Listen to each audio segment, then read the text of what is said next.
Thanks everyone for joining us. We have AI that fits the market from idea to implementation. Today in this webinar, you have me, Ima Miri from AI Point, and Trevor Holmes, Managing Director from Advivo ICP. Before I start the webinar, I'd like to give a short intro about myself and Trevor.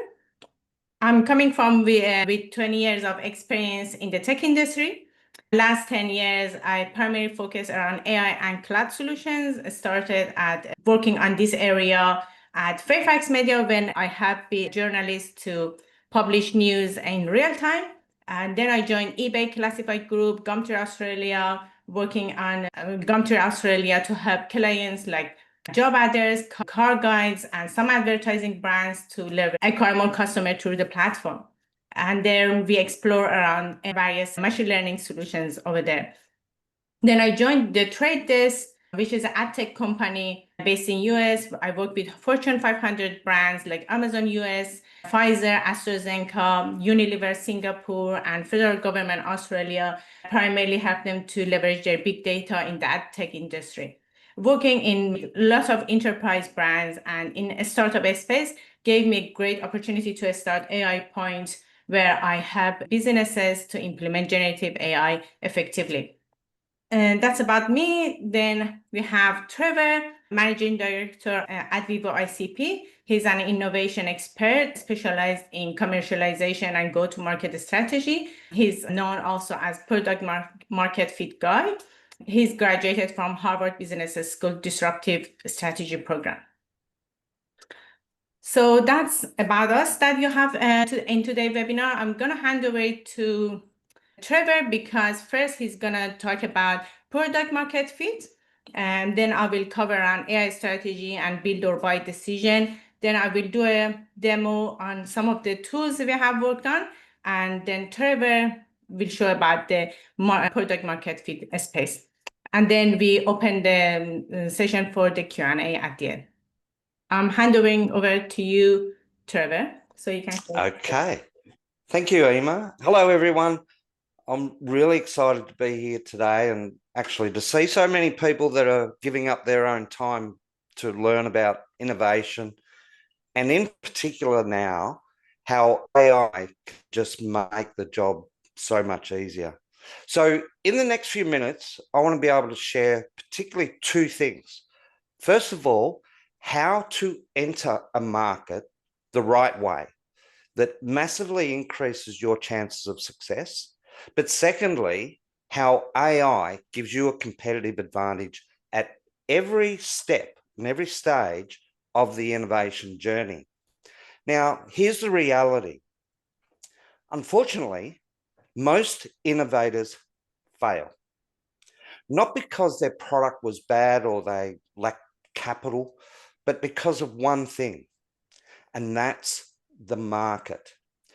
Research actually shows us that 77% of startup failures comes down to how they enter the market. But here's the good news. You don't have to be one of those failures. Right now, we are in the most powerful moment in history to launch new ideas.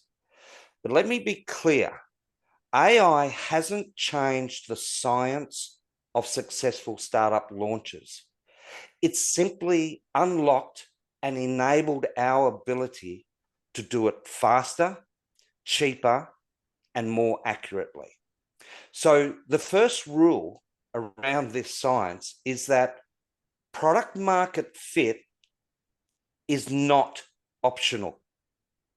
You either achieve it and succeed, or you fail. So to explain, let me share, I've got a jelly bean metaphor, and I hope you can all see my massive jar of multicolored jelly beans. And here's the thing. One of the first questions I ask anyone that comes to see us is, who do you think your market is? Now, there's two types of responses. The first one is, everyone's going to love my idea. Please do not even say that. And particularly, don't say that to an investor. The second is that they will give us a headline market like construction or medicine or fitness. But a headline market is basically this giant jar of multicolored jelly beans. Each color within this jar represents a sub-market. All of these different sub-markets have different needs, wants, values, and frustrations. And as the saying goes, oh, that really is heavy. As the saying goes, the more you try to please everyone, the more you end up pleasing no one. So the secret is to find all the green jelly beans in that sub-market, the niche market. And that way, you can focus on people who share the same pain and are desperate for a simple solution. Enter that market with a focused minimum viable product, and your chances of success jump from less than 14% to well over 66%. That's statistically correct. Now, later, I'll show you how we use AI to uncover these niche sub-markets. And Ima's going to give you some real practical examples of how to maximize AI through the entire journey. But for now, remember this. If you nail product market fit with the right niche, AI will help you reach and scale faster than ever before. So let's dive in. I'm just going to share my screen, and I've only got, where is it? Screen 3.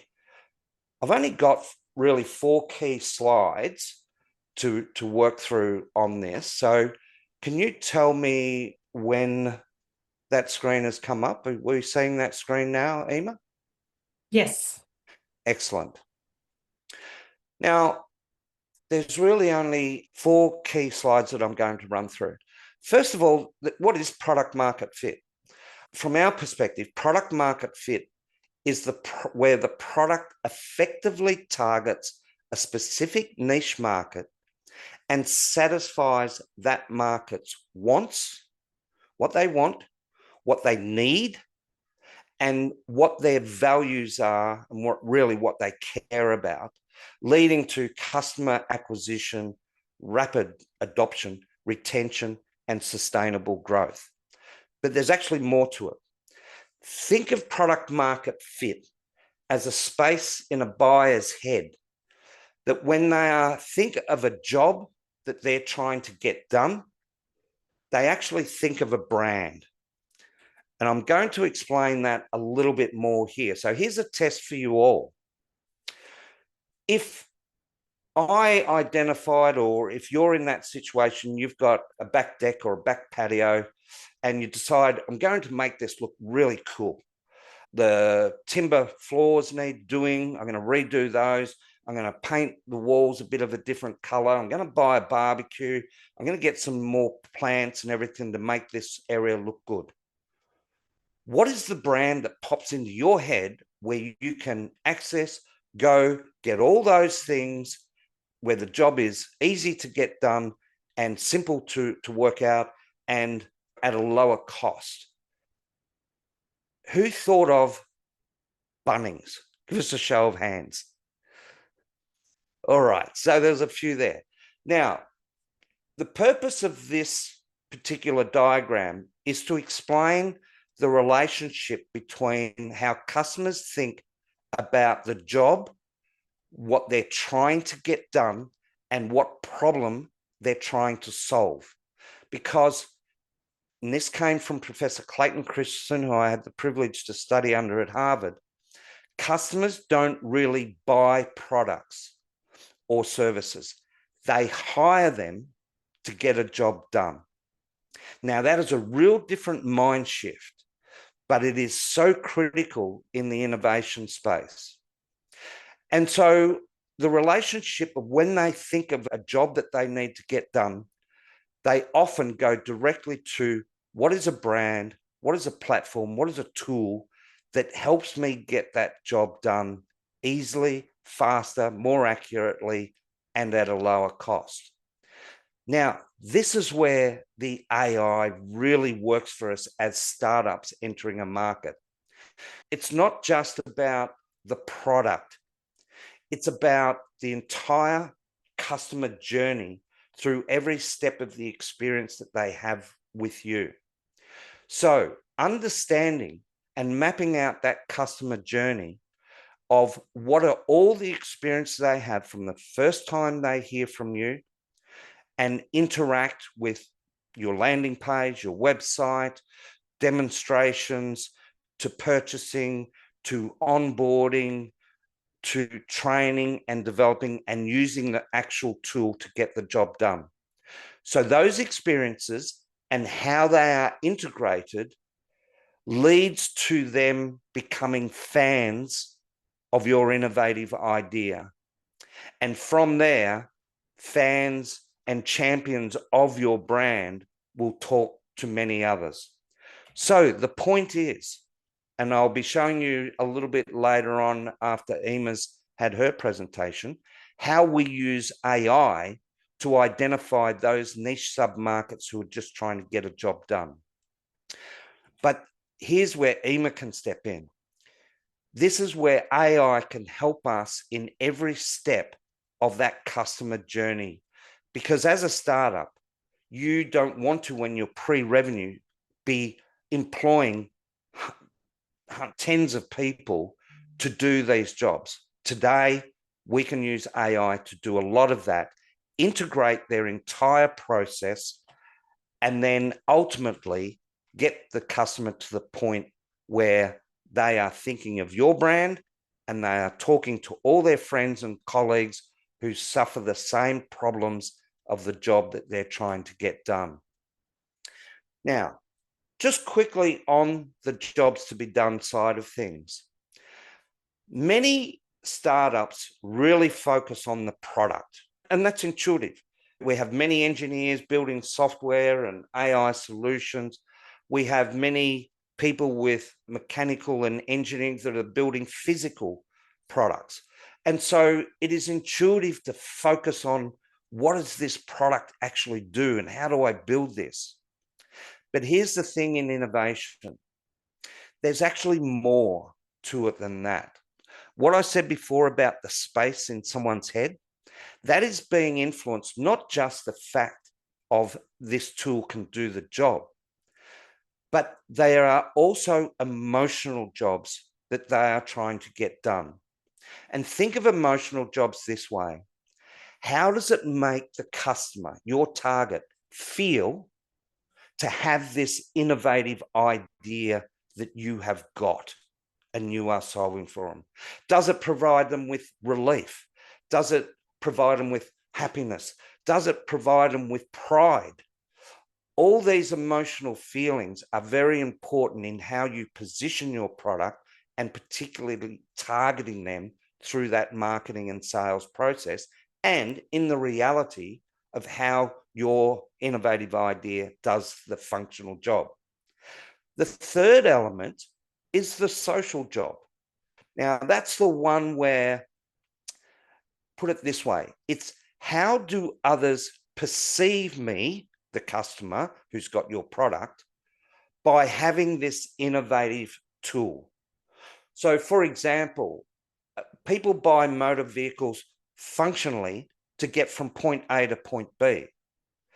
They feel great that they've bought, say, a new Mercedes or Audi or BMW because, oh, I feel successful. The social job is that they are sending a message out to others that, hey, look at me, aren't I successful? So that's a really important element about jobs to be done. Now, finally, I want to quickly just touch on this process of what we call the launch formula. And this is an important validation process of how to enter the market. And just quickly explaining, when we come up with an innovative idea, many innovators go from idea to actually building the full-blown product and then putting it out to the majority market, you know, that green, the multicolored big headline market, only to fail. They are the ones that often represent the 80 or 90% of failures in innovation.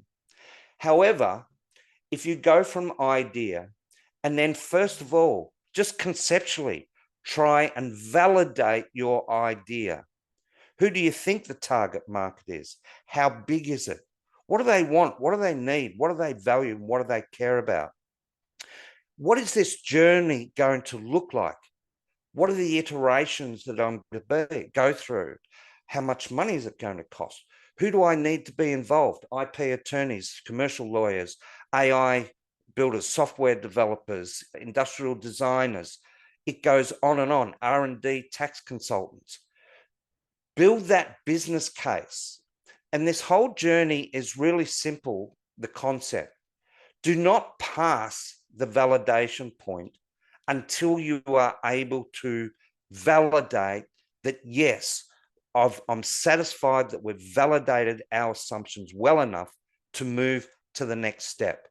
And believe me, when you get to the point and focusing on just building a minimum viable product that does the jobs extremely well, that limited number of jobs for that niche sub-market, attract and recruit early adopters to get it into their hands at the lowest cost and at the earliest time that you possibly can, and then move into the market to those green jelly bean people and companies.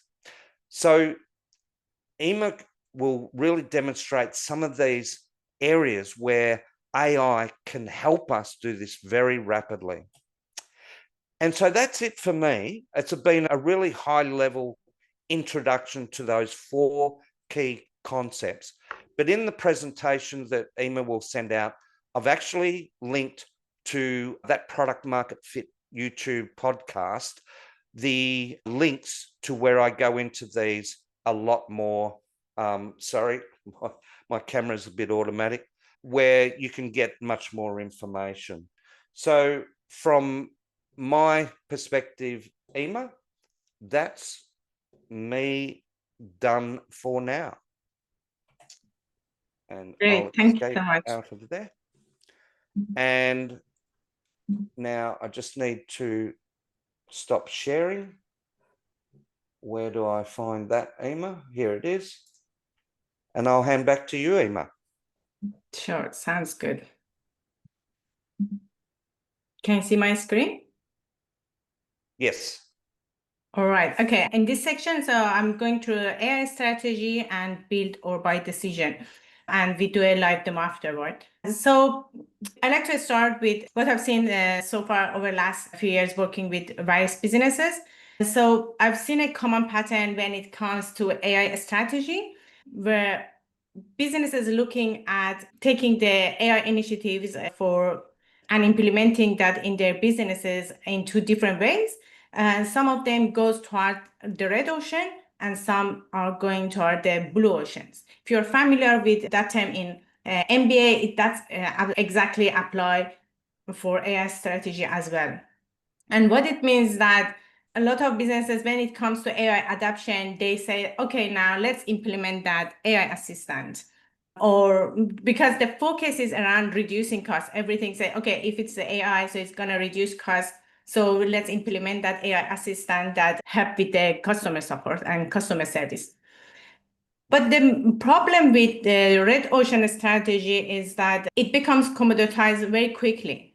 And it has a minimal differentiation in the market and in the industry because all of your competitors is going to have that in place, right? And the market is always crowded with all this kind of solution.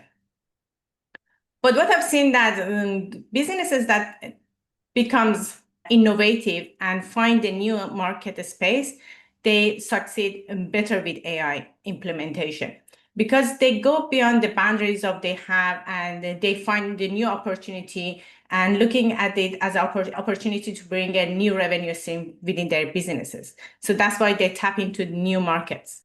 Another approach is that even better than blue ocean strategy is the spectrum strategy, or I usually say like purple ocean, where businesses start with red ocean strategy and start take baby steps, team start learning, implementing AI assistant, but also they keep an eye in innovation and bring new innovation within the business. So that differentiate their business for success, and also it brings a sustainable growth for their businesses.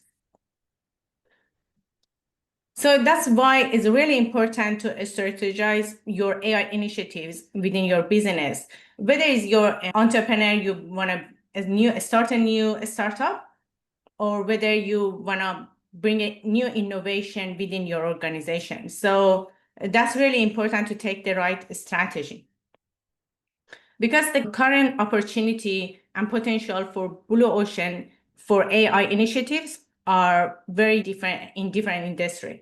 For example, in healthcare, finance, and logistics and education, there are better and more opportunities out there in compared to some of the industry like defense and utilities that they are highly regulated. And that's why it's really important to be clever and basically look at the market with an innovative approach. When it comes to the strategy for business innovation, as Trevor also mentioned that, so you need to go through the customer journey and understand the customer needs and identify the pain points and bottlenecks within your basically space, whether it's in your current business or you want to start a new business. It's really important to identify the pain points and bottlenecks that you want to cover for your customer, and then map that with the right AI strategy, AI solution. Sorry, because a lot of businesses come to me say that, hey, we want to build that AI agent. Someone was asking, can you build this AI agent for me? It was for real estate. But a lot of time, they don't necessarily need the AI agent. That comes to an AI workflow or API integration with the AI model or AI assistant. And so AI agent becomes disruptive, but it's not the ultimate solution for every pain point that's out there. So understanding that is really important. That's where I usually help businesses to map that correctly with the right problem they are solving, basically. And then that's where you can get to the customer, you can enhance your customer experience and streamline the operation with your new product.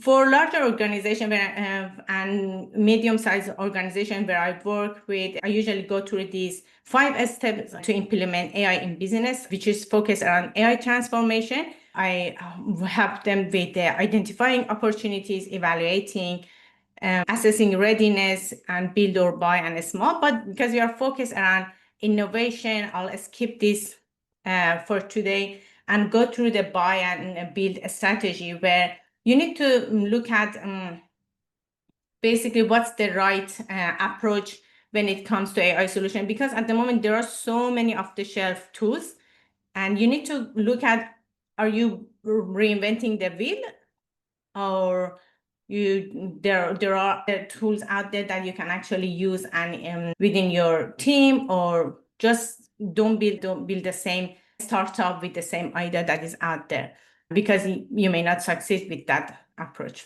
Similar to what Trevor mentioned, so don't think that your idea is always the best.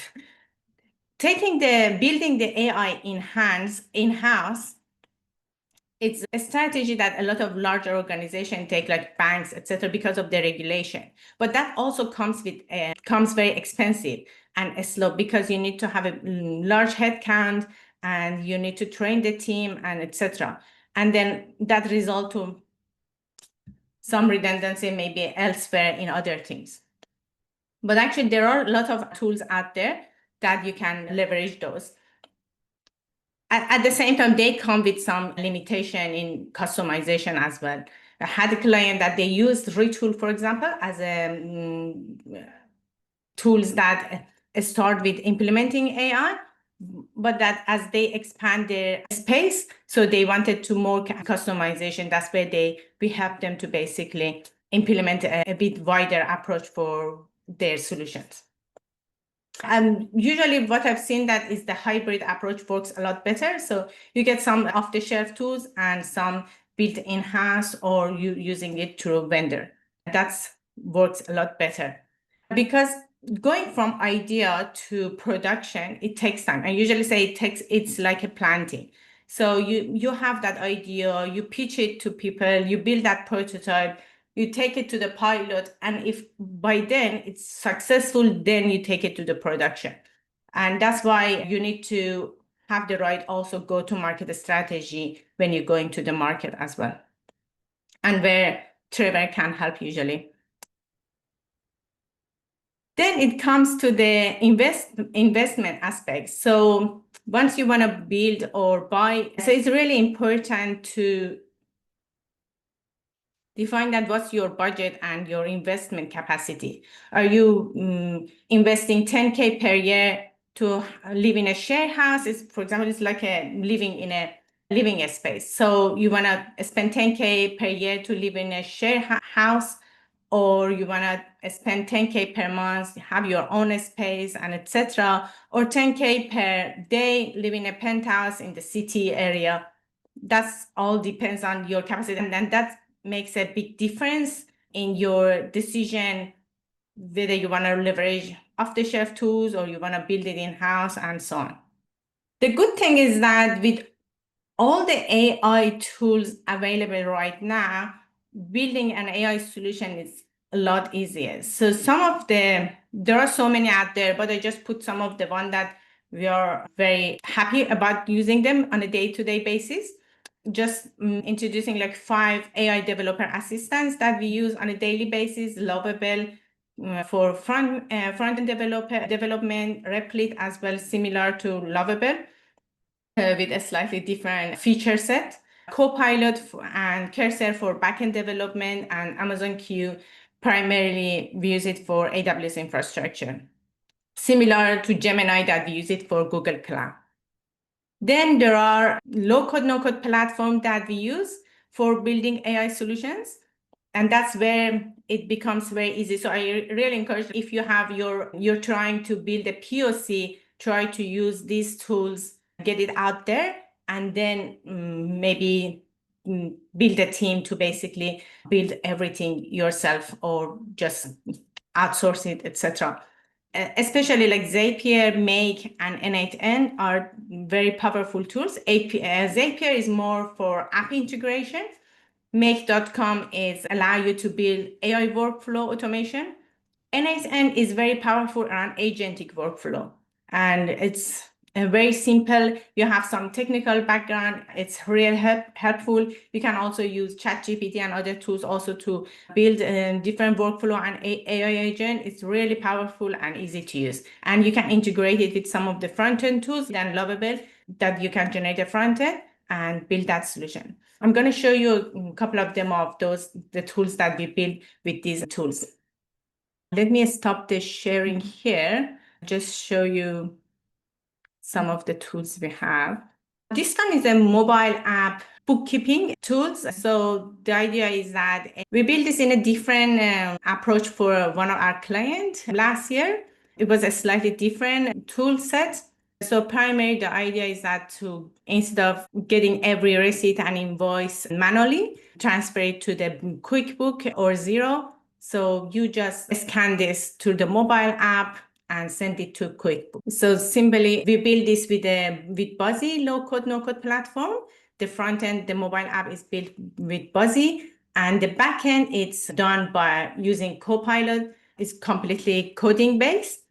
And the reason that we use coding and we didn't use no-code platform because it uses OCR technique, and for OCR, we needed to apply machine learning techniques, proper machine learning techniques to implement that, because the current low-code, no-code platform are not powerful enough to do the OCR for us. So I'll just add some, for example, a receipt here, just one of them. And what it does, it scans the receipt See. And when we process it with AI, it categorizes the data, whether it's a meat or vegetable or office work material and anything, it categorizes it based on that. I think it's because of from a butchery. Sorry, just it's a browser and maybe move on to the next one if it's not working for yeah, I you. think it's Ima, yeah, frozen now. it always happens. It always. I'll show you another tools that we build with Lovable and N8N. This is a AI SEO tools that we build with N8N. Basically, it gets all the data from Google search and Google Analytics and analyze the data with the AI model, and it tells you that how your website is performing. So we build the front end with with Lovable. And if I show you here, this is how the website look like. Basically, the dashboard looks like. The data, instead of going, the idea was behind that is that I don't know how exactly each page works when we change the SEO keywords. So I go and change the title and description and so on. My developer says good, and the website person is say everything is good, but we don't know how it's actually performing on Google. So I'll go and check the Google search, and I don't really get it, what it means, all these drop or click and etc. So all raw data. We get all those raw data now with these AI SEO tools, and it compare them within last 2 weeks, and it tell us that which pages are working properly and which pages are not. Because we recently changed the title, description, and some of the content, but we didn't know how it works. And now it tells me, for example, this page needs a pay to get revised because of the title and meta descriptions are ranking really low. And now the AI translate all this raw data for us to beautiful, real human. It's understandable for us as a human. So to understand, okay, this is working. So I don't need an SEO analyst basically for this work. And I can understand it. Okay, this page needs pay attention for some of the title and meta. This page needs some other data structure needs attention and so on. And it gives me all the important insight that I need to work on my SEO for my website. And we simply build this through N8N and Lovable.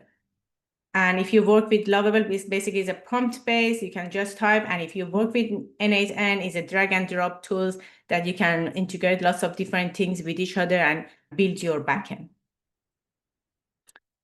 That's it. Oh, okay. Then also this AI SEO uses Supabase, is integrated with the database, obviously, for recording everything. Just a question there popping up, Ima, that has the team actually improved the site's SEO significantly with the tool? This is very new, yes. We're just testing again, changing new title and description to see how it performs, because this is the tools that we built it 2 weeks ago. So we keep just changing this to see how it performs. Fantastic. Actually, the bottom line is that we know what is going on with all those raw data and what it exactly. Everyone of just the power of AI tools in the innovation space. And I'll only spend a couple of minutes here showing you a few things, and then we'll get into the Q&A in the last 10 minutes for sure. As you might recall in my presentation, I was explaining how important it is to actually find the green jelly bean jars. And this is how we actually do it. What you're looking at here is a platform that we're able to go in, understand from the customer, what's that headline market, and literally just press a button and get all the sub-markets pop up.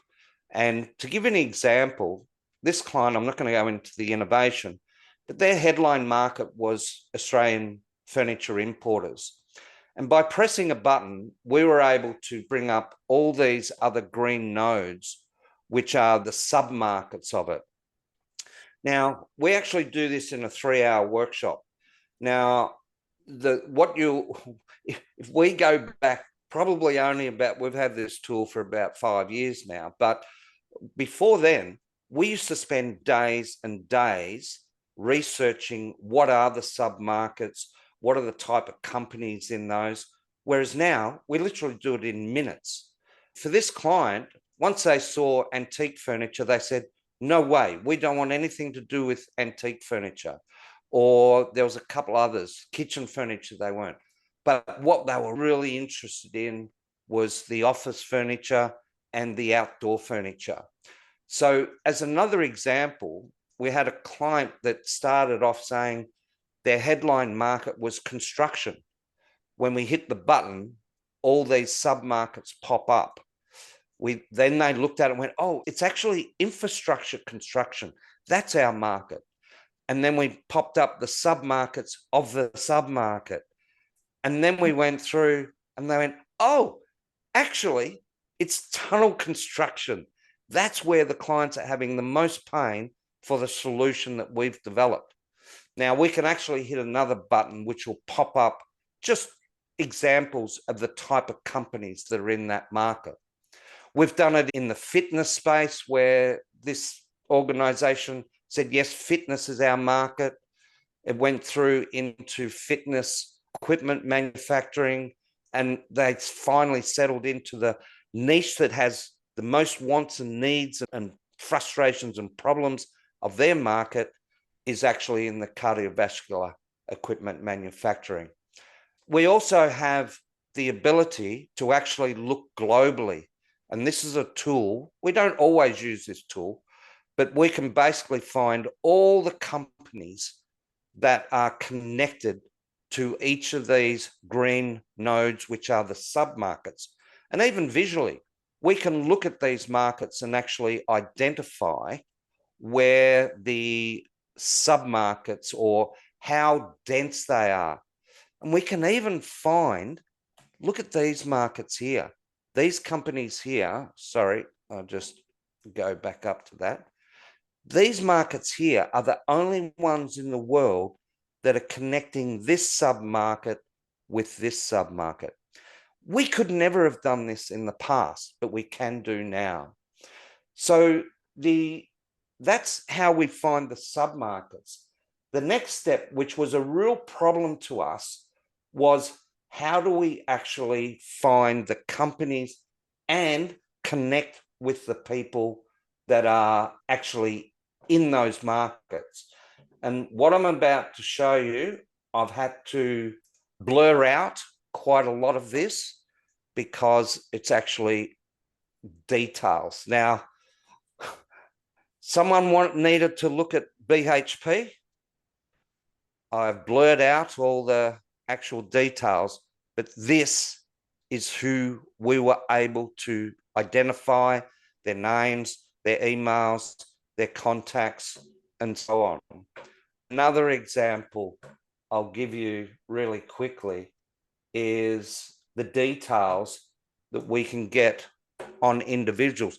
And we're doing this because we want to ensure there is product market fit. Now, you don't know which one this is, but we get to understand what their education is, what their job history is, what their contact details are, their main contact, but we also often find many others.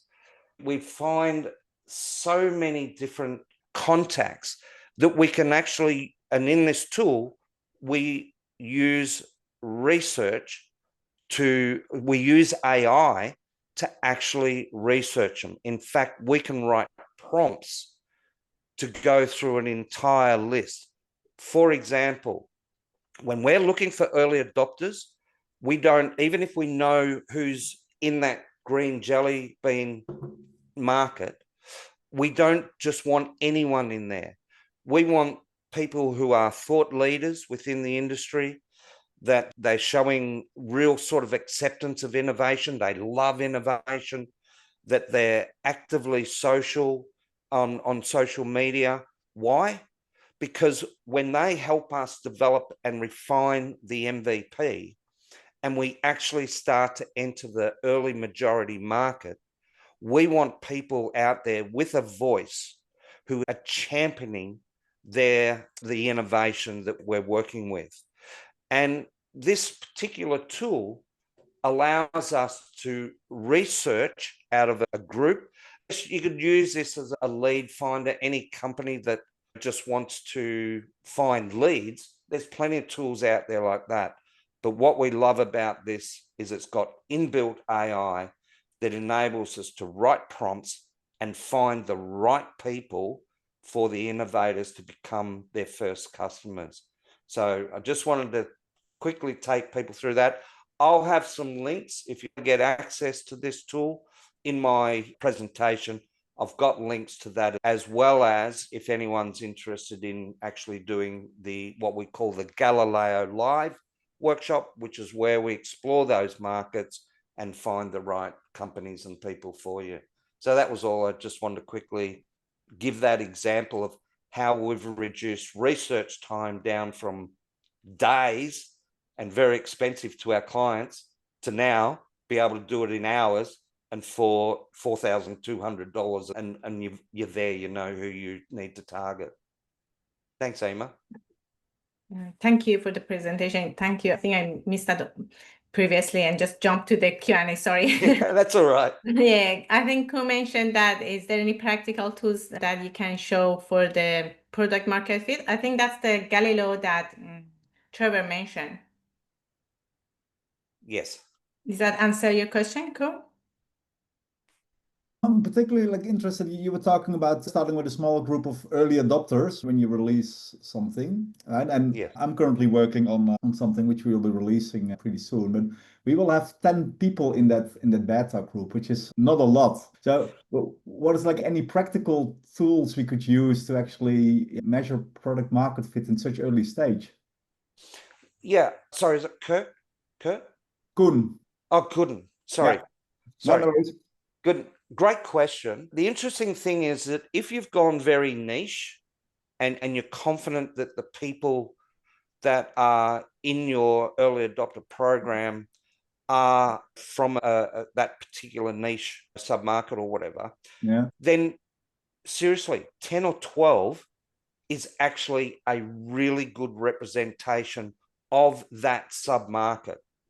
Even Christensen and the people that develop jobs to be done, people talk, oh, I need to interview thousands and thousands of people. No, if you've got N equals 30 of a total market, then if you've got about a dozen in there and you are getting consistent clusters of their responses to the jobs and how effectively your innovation is completing those jobs for them, then that's going to be a good enough validation to move to the next stage. Does that answer your question? Yeah, it does. Thank you. Yeah. The only other thing I would add, Gooden, is once you've got that, if you want further validation, then rather than doing qualitative research like you're doing there, take some of those feedback points that you've got from them and actually do a quantitative survey or something to a wider group, just to give you that extra bit of validation. Yeah, cool. Thank you. You're welcome. Any other questions? I think, Kurt, do you want to ask your questions? Yeah, sure, Ima. I think what was the last thing I was gonna ask? Yeah, just the two. Yeah, I think Trevor mentioned he's gonna share that. So I thought that was Notebook LM because I used that to create something similar, but probably not as comprehensive as the one that Trevor showed. That I was just curious, which two that was. That's Kurt, it's actually comes from an organization in the US called Quanix, and we are the only ones that have access to it in the world. So it is very exclusive. They use it in the area of venture capitalism. They use these tools to find companies that they want to invest in.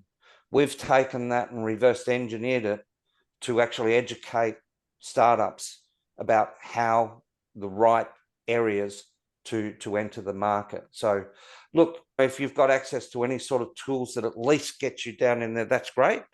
We've been using these tools for that particular tool for 5 or 6 years now, but some of the other tools that we've got, like that green and blue one that you saw, we've had for 10 years now. Gotcha. Cool. Yeah, Thank we used to call it data science because no one knew what AI was. That's true. That's true. That's how long we've had it. Got it. Thank you. Thanks for the question. Petal also has question, I think raised hand as well, or hi Petal, do you have questions? You raise your hand. I know. Any other question? No, I think that's all. Thank you everyone for joining us today. So it was great having you all on this webinar.